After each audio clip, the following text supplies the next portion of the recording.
Hello guys, आप सभी लोगों को नमस्कार। आज का जो हमारा टॉपिक है इलास्टिसिटी ऑफ सप्लाई। इससे पहले मैंने पढ़ाया था लॉ ऑफ सप्लाई। तो लॉ ऑफ सप्लाई में क्या होता है कि कीमत जब बढ़ती है तो हमारी सप्लाई भी बढ़ती है, अगर कीमत घटती है तो सप्लाई भी घटती है। लेकिन मुझे ये नहीं मालूम होता है कितनी घटती है, लेकिन हम इसमें ये भी पता चलता है मुझे कि कितने परसेंट घटती है और कितने परसेंट बढ़ती है। ठीक है, तो देखिए elasticity of supply. Elasticity of supply का सबसे पहले हम अर्थ देख लेते हैं। Elasticity of supply indicates the degree of relation between quantity supplied change because of change in price, or it is the responsiveness of quantity supplied of a commodity when the price of those commodity change with other factors being constant। तो ये इसका मतलब English में मतलब बताया गया है। इसका मतलब ये है कि जो प्राइस और सप्लाई में जो रिलेशन होता है वो ये है कि जब हम प्राइस में कहाँ पे है, it is the responsibility of quantity supplied, है ना, of A commodity when the price of those commodity change. तो प्राइस जब बढ़ता है तो कीमत में भी परिवर्तन होता है। कब होता है? जब हमारे अदर फैक्टर कांस्टेंट हो। अदर फैक्टर का मतलब ये है कि केवल सप्लाई फंक्शन में जो हमारा प्राइस है, ठीक है, वही केवल बदलेगा। बाकी जितने भी हमारे फैक्टर, चाहे वो प्राइस ऑफ रिलेटेड गुड्स हो, चाहे टेक्नोलॉजी हो, चाहे गवर्नमेंट पॉलिसी हो, चाहे नंबर ऑफ फर्म हो, चाहे गोयल ऑफ फर्म हो, चाहे प्राइस ऑफ इनपुट हो, सारे के सारे कांस्टेंट रहेंगे। केवल क्या हमारा संबंध रहेगा? सप्लाई और प्राइस।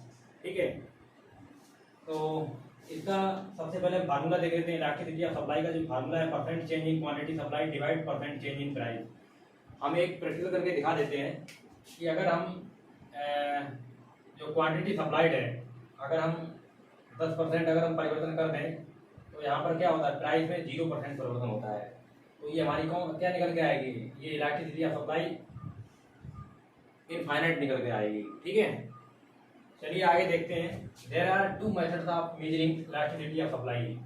तो इसके 2 मेथड है मापने के। नंबर 1 है परसेंटेज और proportionate method elasticity of supply, delta Q upon delta P into P upon Q. ये जो डेल्टा क्यू है ये मात्रा में सप्लाई में परिवर्तन है, ये कीमत में परिवर्तन है। ये प्रारंभिक कीमत है हमारी, ये प्रारंभिक मात्रा है। ठीक है, तो इसके फार्मूला के माध्यम से हम इसको जो है कैलकुलेट कर सकते हैं। उसके बाद में बी नंबर जो है जियोमेट्रिक मेथड। तो इसका दूसरा नाम जो है वो बिंदुलोच विधि भी है, दूसरा नाम। ठीक है, ये 2 नाम हो गए, जियोमेट्रिक और बिंदुलोच विधि। तो इसके बाद में आता है types of elasticity of supply. तो types of elasticity of supply जो है वो क्या है कि जैसे नंबर 1, पहला नंबर जो है वो है परफेक्टली इलास्टिक सप्लाई, यानी कि पूर्णतया लोचदार पूर्ति की लोच। ठीक है, perfectly elastic of elasticity of supply. तो इन तीनों का अर्थ एक ही है। ठीक है, कंफ्यूज नहीं होना है। इसकी जो होती है परफेक्टली इलास्टिसिटी इलास्टिक सप्लाई या perfectly elastic of elasticity of supply, इसको हिंदी में कहते हैं पूर्णतः लोचदार पूर्ति की लोच, और ये इंग्लिश में है। ठीक है, और इसका दूसरा नाम ये भी है। और इसकी जो इलास्टिसिटी है वो कितनी है? इनफाइनाइट है। ठीक है, इसका हम अर्थ समझ लेते हैं। Supply of a commodity is said to be perfectly elastic when it supply expand rise और contract fall to any extent without any change in the it price. इसका मतलब ये हुआ है कि आप प्राइस में बिल्कुल चेंज नहीं होगा। ठीक है, प्राइस में कोई चेंज नहीं होगा, बस जो सप्लाई है वहीं आप चेंज करते रहिए। जैसे क्यू पहले थी क्वांटिटी, पहले हमारी सप्लाई ये थी। ठीक है, उसके बाद हमारी ये हुई, उसके बाद हमारी ये हुई, लेकिन हमारी कीमत में कोई परिवर्तन नहीं आया। ठीक है, इसलिए ये पूर्णतः लोचदार पूर्ति की लोच है। पर्टिकुलर प्राइस होता है, भरपूर मात्रा होती है सप्लाई की। ठीक है, पर्टिकुलर प्राइस मतलब एक ही फिक्स रहता है प्राइस, और जो हमारी सप्लाई होती है वो बदलती रहती है। ठीक है, इसीलिए पूर्णतः लोचदार पूर्ति की लोच के भी नाम से जाना जाता है। तो सबसे पहले मैं आपको बता दूं, इसमें कंफ्यूज नहीं होना है। Perfectly elastic of elasticity of supply, इसको हिंदी में कहते हैं पूर्णतः लोचदार पूर्ति की लोच, और एक दूसरा नाम ये भी है परफेक्टली इलास्टिक सप्लाई। इसकी जो है जो इलास्टिसिटी है वो इनफाइनाइट आती है। जैसा कि मैंने अभी फार्मूला में बताया था आपको, ये 10% उसमें परिवर्तन मैंने किया, या मान लीजिए मैं यहाँ पर 100% कर दूँ, ठीक है, तब भी मतलब क्या आएगा? इनफाइनाइट ही आएगा। जीरो का 100 में भाग लगाएंगे तो इनफाइनाइट ही आएगा। तो इस तरीके से अब मैं आगे की जो टाइप्स हैं वो भी बता दूँ। तो जो हमारा अभी पहला पॉइंट बताया था परफेक्टली इलास्टिक सप्लाई, और जो नेक्स्ट पॉइंट है हमारा, नेक्स्ट नंबर है हमारा परफेक्टली इन इलास्टिक सप्लाई। इसका दूसरा नाम है हाईली इन इलास्टिक सप्लाई, और एक और नाम है पूर्णतः बेरोजगार पूर्ति की लोच। इन तीनों का अर्थ जो है एक ही है, ठीक है, इसमें कंफ्यूज नहीं होना है। तीन नाम है, perfectly elastic supply, perfectly in elastic supply, पूर्णतः बेरोजगार पूर्ति की लोच, ठीक है। तो अब जो है इसमें इसका मतलब क्या होता है, situation in which supply so no response to a change in price, ठीक है। इसका मतलब क्या हुआ है, इसका मतलब ये हुआ है कि जो सप्लाई में कोई परिवर्तन नहीं होगा, वो हमारी प्राइस में ही परिवर्तन हो रहा है। पहले प्राइस मैंने इतनी की, फिर इतनी की, फिर इतनी की, लेकिन हमारे सप्लाई में कोई परिवर्तन नहीं दिखा है। तो हम इसका जो फार्मूला था उससे भी समझ सकते हैं कि हम चाहे जो सप्लाई ऊपर था ना, सप्लाई में 0% परिवर्तन होता है, हम चाहे नीचे 100% परिवर्तन करते हैं, लेकिन क्या रहेगा, हमारा जीरो ही रहेगा, ठीक है। तो इससे समझ सकते हैं हम ये जो पीछे हमने वीडियो में बताया था उसका formula, percentage change in supply divide percentage change in price, ठीक है।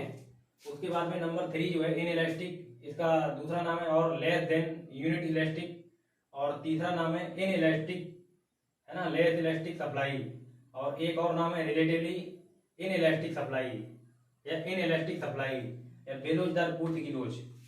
ये जो सारे नाम है 1 2 3 4 और ये 5, इसका मतलब एक ही है, ठीक है। तो इसमें क्या होता है, इसका हिंदी में क्या अर्थ है, बेरोजगार पूर्ति की लोच। इसमें क्या होता है, the proportionate change in supply is smaller then in price. मतलब ये है कि जब हम, जैसे प्राइस हमारी पहले ये थी और हमारा सप्लाई ये थी, हमने प्राइस तो ज़्यादा परिवर्तन कर दिया है, लेकिन हमारी जो सप्लाई है क्वांटिटी उसमें इतना परिवर्तन नहीं हुआ है। तो मतलब प्राइस में ज़्यादा परिवर्तन करना पड़ता है मुझे, तो इसीलिए हमारा ये लेस देन 1 है, ठीक है। जैसे मान लीजिए उसका जो फार्मूला है परसेंटेज चेंज इन सप्लाई, है ना, वो कम हो रहा है परिवर्तन, और जो हमारा प्राइस है उसमें हम ज़्यादा कर रहे हैं, तो इसका भाग लगाएंगे तो कितना आएगा, 0.4। ये 1 से कम है कि नहीं है, तो इसीलिए ये लेस देन 1 एंड 0 से अधिक है इलास्टिसिटी ऑफ सप्लाई। और आगे है 4 नंबर। 4 नंबर क्या है, इलास्टिक मोर इलास्टिक सप्लाई, एक नाम ये हो गया। दूसरा नाम है इलास्टिक और more than unit elastic supply, और तीसरा नाम है highly elastic of elasticity supply, और एक और नाम है हिंदी में अत्यधिक लोचदार पूर्ति की लोच। तो ये 1 2 3 4 नाम हो गए हैं, ठीक है, लेकिन इनका मतलब एक ही है, ठीक है। तो इसका मतलब क्या होता है, मतलब पहले समझ लेते हैं। The supply of certain commodities is price relatively more responsiveness to the change in price. इसका मतलब क्या हुआ है कि हम प्राइस में थोड़ा परिवर्तन करते हैं, लेकिन सप्लाई में ज़्यादा परिवर्तन हो जाता है। मतलब वही है फार्मूला जो भी मैं बता रहा था, percentage change in supply divide percentage change in price. तो हमने भी क्या दिखाया जी, मान लीजिए ये 5% जो है हमारा सप्लाई में परिवर्तन हो रहा है, कीमत में 2% है, तो कितना आ गया, 2.5। 1 से ज़्यादा है कि नहीं है, तो अगर 1 से ज़्यादा है, इनफाइनाइट से कम है, तो ये कौन सी सप्लाई बोली जाएगी, इलास्टिक या मोर इलास्टिक सप्लाई, इलास्टिक और more than unit elastic supply, highly elastic of elasticity of supply, अत्यधिक लोचदार पूर्ति की लोच। चारों का मतलब एक ही है, ठीक है। उसके बाद में आखिरी नंबर है जो 5 number, unitary elastic of supply, elasticity of supply equal to 1। ये 1 के बराबर है, मतलब जितना प्राइस में आप परिवर्तन करोगे 5% उतना ही हमारा सप्लाई में परिवर्तन होगा। जैसे हमने मान लीजिए 2% सप्लाई में परिवर्तन किया, तो 2% हमारी कीमत में परिवर्तन होगा, तो कितना आ गया हमारा, यही का मतलब बता रहा है। The percentage change in price produce an equivalent percentage change in supply. मतलब यही है कि इसमें इक्वल परिवर्तन होता है, जितना हम कीमत में परिवर्तन करते हैं उतना ही सप्लाई में परिवर्तन होता है। तो ये हमारा आज का टॉपिक यहीं पर फिनिश होता है। धन्यवाद, और आशा करते हैं आपको ये समझ में आया होगा, और अगर नहीं आया है तो नीचे कमेंट बॉक्स में लिखिए। Okay, thank you.